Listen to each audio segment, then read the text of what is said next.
जरा सोचिए, धरती पर एक भी गोली नहीं चली है, कोई भी सेना किसी देश की सीमा पार नहीं कर रही है, लेकिन अचानक पूरी दुनिया का सैन्य संचार ठप हो जाता है।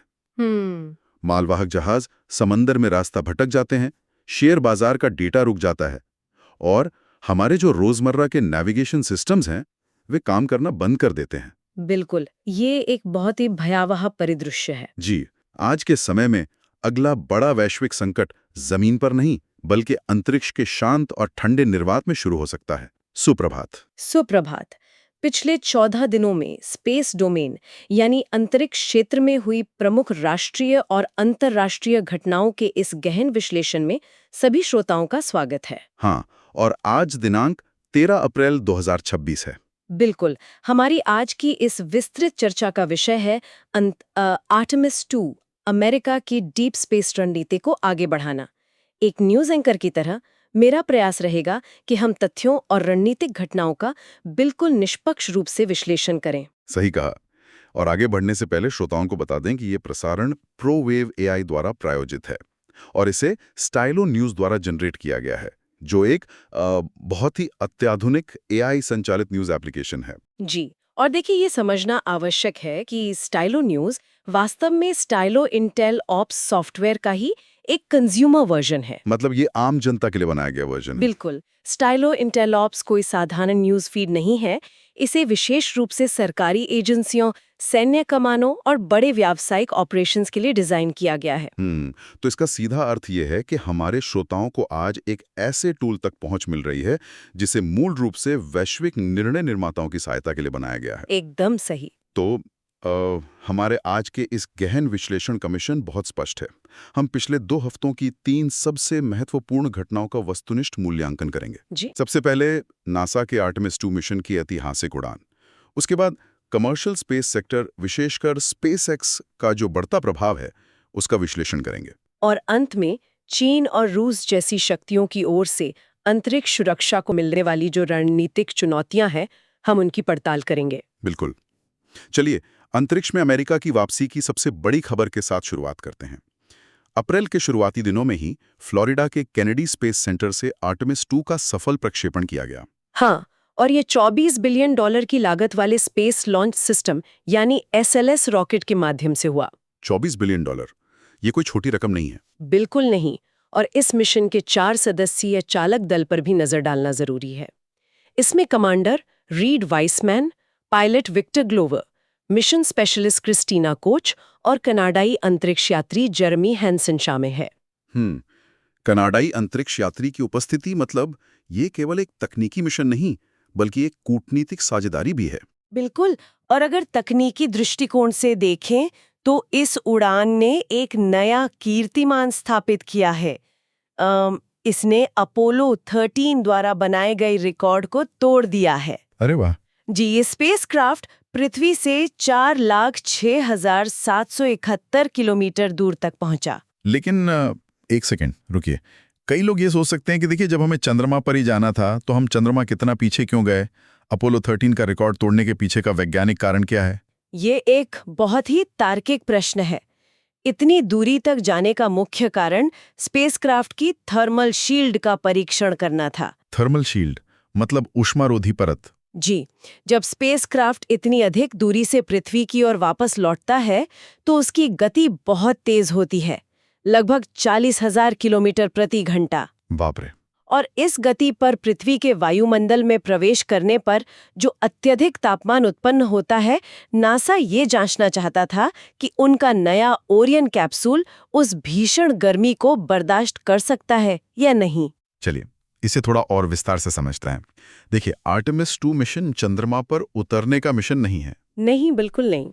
अगर हम एक एनालॉजी लें तो ये किसी बड़े नाटक से पहले होने वाली एक ड्रेस रिहर्सल की तरह है। बहुत सही तुलना है। जैसे किसी बड़े शो से पहले आप लाइट्स और माइक चेक करते हैं, यहाँ नासा ये चेक कर रहा है कि क्या उनके लाइफ सपोर्ट सिस्टम इंसान को डीप स्पेस में जिंदा रख सकते हैं।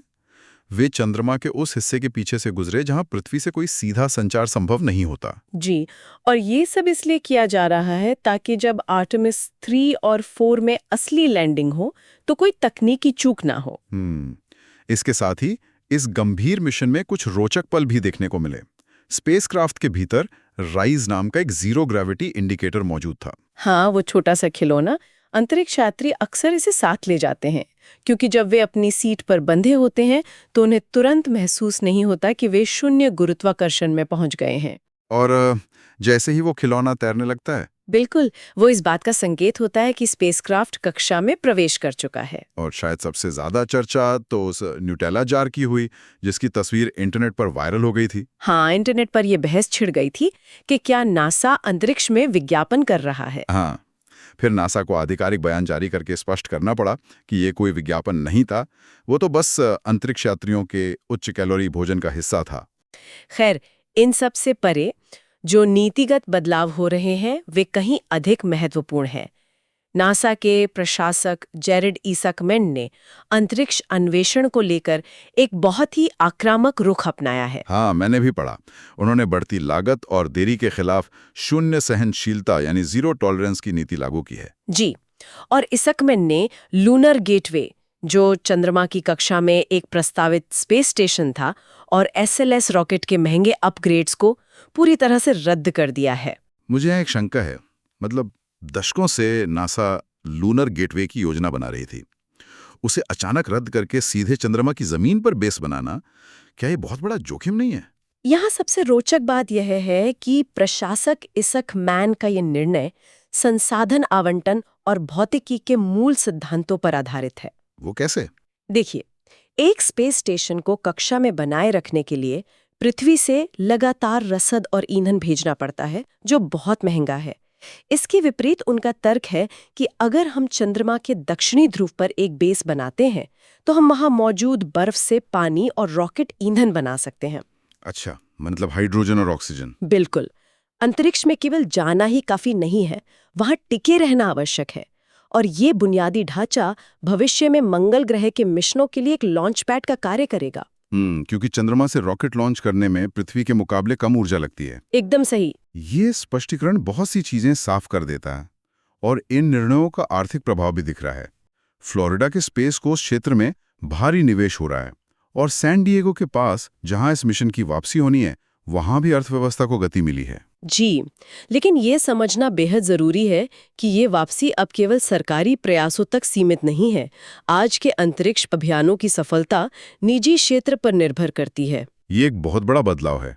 अपोलो युग में नासा रॉकेट का मालिक हुआ करता था, लेकिन आज नासा केवल एक किराएदार है। बिल्कुल। उदाहरण के लिए 2027 में जो आर्टेमिस 3 मिशन है, वो पूरी तरह से निजी कंपनियों पर निर्भर है। स्पेसएक्स का स्टारशिप और ब्लू ओरिजिन का ब्लू मून लैंडर। और इस कमर्शियल स्पेस रेस में स्पेसएक्स का दबदबा स्पष्ट है। हाल ही में उन्होंने एक ही बार में 25 स्टारलिंक सैटेलाइट्स लॉन्च किए हैं। 25? जी, और वॉल स्ट्रीट के विश्लेषकों का अनुमान है कि स्पेसएक्स का मूल्यांकन अब 1.75 ट्रिलियन से $2 ट्रिलियन के बीच पहुंच गया है। $2 ट्रिलियन, और ये भी चर्चा है कि जून 2026 में इसके संभावित आईपीओ की योजना है। वे अंतरिक्ष में एआई डेटा सेंटर स्थापित करने के लिए $75 बिलियन जुटाने का लक्ष्य रख रहे हैं। ये एक क्रांतिकारी विचार है। देखिए, पृथ्वी पर एआई डेटा सेंटर्स को ठंडा रखने के लिए लाखों गैलन्स पानी लगता है। और बिजली भी। बिल्कुल, लेकिन अंतरिक्ष का निर्वात स्वाभाविक रूप से बेहद ठंडा है और वहां सौर ऊर्जा बिना किसी रुकावट के उपलब्ध है। यहाँ बात बहुत दिलचस्प हो जाती है। मतलब जब एक निजी कंपनी का मूल्यांकन नासा के पूरे इतिहास के कुल बजट से भी अधिक हो रहा है, तो क्या अंतरिक्ष का नियंत्रण अब सरकारों के हाथ से निकलकर निजी कंपनियों के हाथों में जा रहा है? ये वर्तमान परिदृश्य की सबसे बड़ी बहस है। सार्वजनिक निजी भागीदारी ने अंतरिक्ष यात्रा की लागत को नाटकीय रूप से कम तो किया है। हाँ, पुनर्प्रयोज्य यानी रीयूजेबल रॉकेट की तकनीक से। जी, इसे ऐसे समझें, पहले रॉकेट लॉन्च करना वैसा ही था जैसे कोई एयरलाइन एक हवाई जहाज को न्यूयॉर्क से लंदन भेजे और उड़ान के बाद उस पूरे जहाज को समंदर में फेंक दे। हर उड़ान के लिए नया जहाज। बिल्कुल, लेकिन स्पेसएक्स ने उस जहाज को वापस उतारना और दोबारा ईंधन भरना सीख लिया है, जिससे लागत करोड़ों डॉलर से घटकर कुछ लाख डॉलर रह गई है। सही कहा। सरकारों के लिए ये बहुत फायदेमंद है, लेकिन दूसरी ओर ये सप्लाई चेन पर एक गहरी निर्भरता पैदा करता है। जब किसी राष्ट्र की रणनीतिक क्षमताएं चंद निजी कंपनियों पर निर्भर हो जाती हैं, तो राष्ट्रीय सुरक्षा के लिए एक नई भेद्यता जन्म लेती है। और अगर हमारी पूरी संचार व्यवस्था एक या दो निजी कंपनियों पर निर्भर है, तो क्या होता है जब कोई विरोधी देश उसे निशाना बनाता है? इसी सवाल के साथ हम उन अंतर्राष्ट्रीय और रणनीतिक खतरों की ओर बढ़ते हैं। जी, वर्तमान में हम एक जटिल अंतर्राष्ट्रीय अंतरिक्ष दौड़ देख रहे हैं। एक ओर यूरोपीय और कनाडाई अंतरिक्ष एजेंसियां हैं जो आर्टेमिस कार्यक्रम का समर्थन कर रही हैं। और जो एक सहयोगात्मक दृष्टिकोण है, लेकिन खुफिया रिपोर्ट और रणनीतिक आकलन कुछ और ही तस्वीर पेश करते हैं। बिल्कुल। चीन और रूस को मुख्य अंतरिक्ष सुरक्षा चुनौतियों के रूप में देखा जा रहा है। चीन की योजना 2030 तक चंद्रमा पर उतरने की है और उन्होंने दक्षिण चीन सागर से समुद्री लॉन्च की तैयारी भी की है। और समुद्री लॉन्च कोई सामान्य बात नहीं है। ये चीन को एक अभूतपूर्व लचीलापन प्रदान करता है। समंदर के बीच से रॉकेट लॉन्च करने का मतलब है कि वे भूमध्य रेखा के करीब से लॉन्च कर सकते हैं, जिससे रॉकेट को पृथ्वी के घूमने की गति का लाभ मिलता है। जी, और लॉन्च पैड के गतिशील होने से विरोधी देशों के लिए उनके प्रक्षेपण स्थलों पर नजर रखना बेहद मुश्किल हो जाता है। इसके साथ ही चीन लॉन्ग मार्च 10B की तैयारी भी कर रहा है। हालांकि चीन के कमर्शियल सेक्टर को हाल ही में एक झटका भी लगा है। गोंगिये में एक निजी कंपनी स्पेस पायनियर के तियानलोंग 3 रॉकेट का परीक्षण विफल हो गया, जो ये दर्शाता है कि रीयूजेबल तकनीक में अभी भी बड़ी चुनौतियां हैं। खैर, इन विकासों के बीच वैश्विक खुफिया अनुमान अब गतिज हथियारों के बजाय गैर गतिज खतरों पर सबसे अधिक ध्यान दे रहे हैं। गतिज हथियारों से हमारा तात्पर्य मिसाइल से उपग्रह को सीधे उड़ा देने से है। लेकिन खुफिया एजेंसी ऐसा क्यों मान रही है कि सीधा हमला अभी संभावित नहीं है?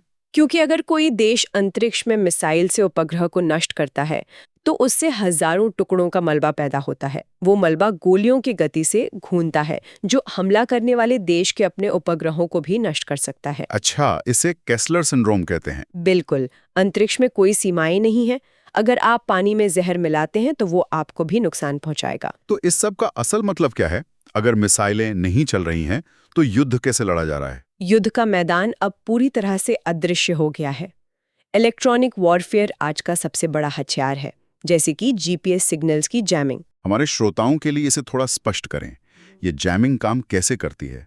क्या वे उपग्रह को बंद कर देते हैं? नहीं, उपग्रह अपना काम करता रहता है।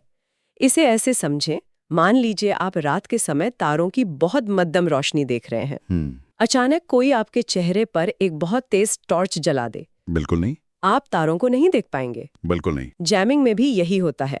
अंतरिक्ष से आने वाले सिग्नल बहुत कमजोर होते हैं। विरोधी देश जमीन पर शक्तिशाली ट्रांसमीटर लगाकर भारी मात्रा में रेडियो शोर पैदा करते हैं, जिससे हमारे रिसीवर्स असली सिग्नल को पहचानना बंद कर देते हैं। ये एक बहुत ही सटीक एनालॉजी है और हमने हाल ही में इसका उदाहरण भी देखा है, जब रूस द्वारा स्टारलिंक सिग्नल्स को बाधित करने के प्रयास किए गए। इसके अलावा साइबर हमले और उपग्रहों के इर्द गिर्द होने वाले असामान्य युद्धाभ्यास गहरी चिंता का विषय है। चीन ने जियोसिंक्रोनस कक्षा में 75 से अधिक असामान्य सैटेलाइट मूवमेंट किए हैं।